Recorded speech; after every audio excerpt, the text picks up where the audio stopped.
just before they died, my father said, I want you to sprinkle our ashes places we've never been. These were his instructions to my sister and me. Going through the Panama Canal is really a trip. It's interesting. And I had a perfect location, it was comfortable, and my parents were in 2 film cartridges. And I'm sitting in my chair watching everything with my binoculars and the cameras, and I had them draped over my knee so they could watch the passage.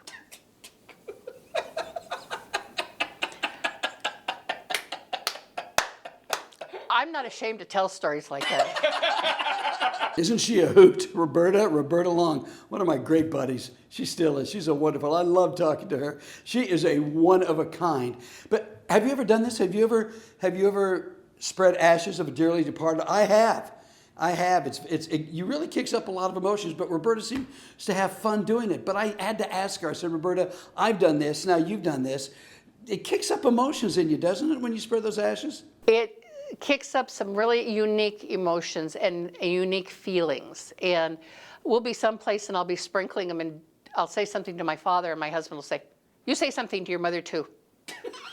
Because if I might forget, I might forget this. And my sister does the same thing. She takes them all over the world too. We go on different trips and we have not run out of places to take them. But we've taken them places they would never have thought to go on their own. I mean, my mother and father are in a sarcophagus in Westminster Abbey. They're in the courtyard there, and they're behind a gargoyle. I've had a couple of occasions where they looked at me and they just calmly walked away because they don't know how to deal with it.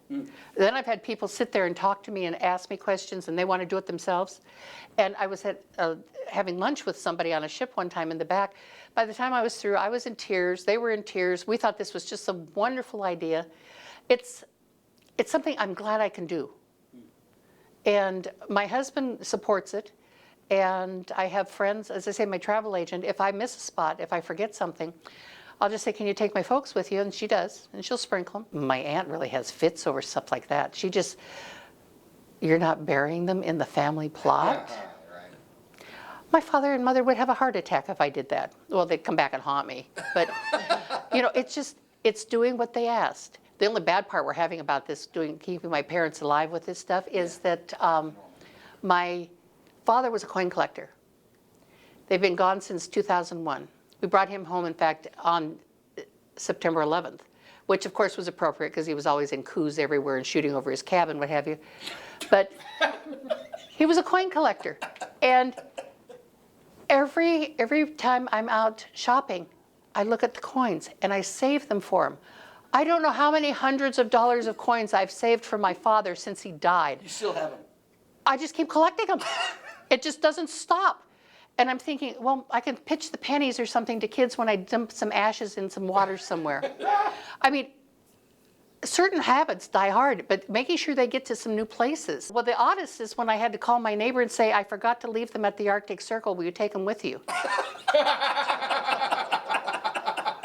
I was really interested in finding out the philosophy behind Roberta, because you say she has fun and she likes to laugh. And I just asked her directly, Roberta, why is laughter and having fun so important to you? Laughter to me is important in almost all instances. And just, if you can't laugh about it, how do you feel when you're not laughing or smiling? Or if you're just sitting there contented? How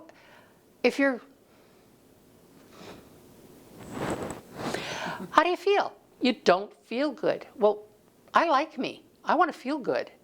And if I make you feel good, then I feel even better. It's sharing the good. It's sharing the happy. It's positive. It's a reinforcement that it's okay to feel good. Have you ever done this? You go to somebody and they're going through a tough time and you want to spread some joy and happiness that you bring in, and they just want to fight you. They don't want to let anything in. They're not remotely interested in that. So I asked Roberta, what do you do when that happens? Because you're a fun-loving person. I was visiting somebody through the church one time, taking Christmas gifts to her. She was in a retirement or rest home or whatever you call them, where they put them. And I had a bunch of goodies for them. Yeah. I have no shame on that one. But she was lying in bed, and she was known as the chronic complainer. And the minute I walked through the door, she started whimpering and whining and complaining. And I knew this woman. And I thought, well, I'm so glad you're doing well. And she's still complaining and complaining. And can I get anything for you while I'm here? And complaining. And I said, I'm so glad you're having a pleasant day. And she's more, and finally she looked at me. And this has been going on for 15 minutes. I mean, I had a little slipper. I can't wear these slippers. I can't wear that. I can't do. I said, well, then let's give them to your roommate here. And finally, after I wouldn't go down with her. I wouldn't succumb to her negative, deep drawing. And I smiled at her and I said, well, I hope you have a Merry Christmas. And she looked at me and she smiled and she said, thank you. And she said, Merry Christmas to you too. And I left. I choose not to go down with that other person because I'm not happy down there. Negative is not good. Negative is not happy. Negative gives you ugly wrinkles. I have one wrinkle I still can't get rid of from a boss I had when I was working in a law office. I've been working on that wrinkle for years. I don't laugh unless it's there. I can't fake it. Unfortunately, I have a giggle that comes out when it's not expected, when something unfortunate has happened to somebody now if it's tragic, that's another story. But I mean, if it's something silly. Wait a minute, you got a little tinkle in your eye when you said tragic. Sometimes it's okay to laugh at the tragic? Well, I have laughed at tragic before, like after I got through crying over it, when I had thawed out the salad dressing from the freezer, or in the fridge once more. It had thawed out. It was in the refrigerator where it had frozen at the back.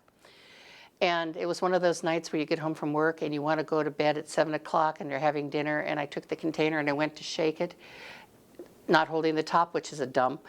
And the top came off and it threw salad dressing all the way up the front of me, my face, my clothes, my hair, and into the ceiling. And I just stood there because I was so tired and I'm crying, and my husband comes up with a paper towel and he wipes the tears out from under my eyes. Now I'm covered in salad dressing and all he's doing is the tears under my eyes. Well, think about it. If that's not the funniest thing you've ever seen. I had to laugh. And he didn't even know what he had done. I mean, that's tragic, though, because I wanted to go to bed. You can't go to bed when you're covered in Chinese chicken salad dressing. You got to go take a shower and do your hair. That's Roberta Long. I told you, she's a hoot, isn't she? A wonderful woman. And to watch what she does and how she keeps that attitude of fun. It's such an important skill to bring that fun into the situations you go to that may be uncomfortable. And why is that an important skill, to have fun? Well, I'll let Roberta close this one out and tell you why. Life is too short to mess it up with crap. I probably shouldn't use that word. But you just can't mess stuff up. You've got to keep it fair, balanced, even, humor, fun.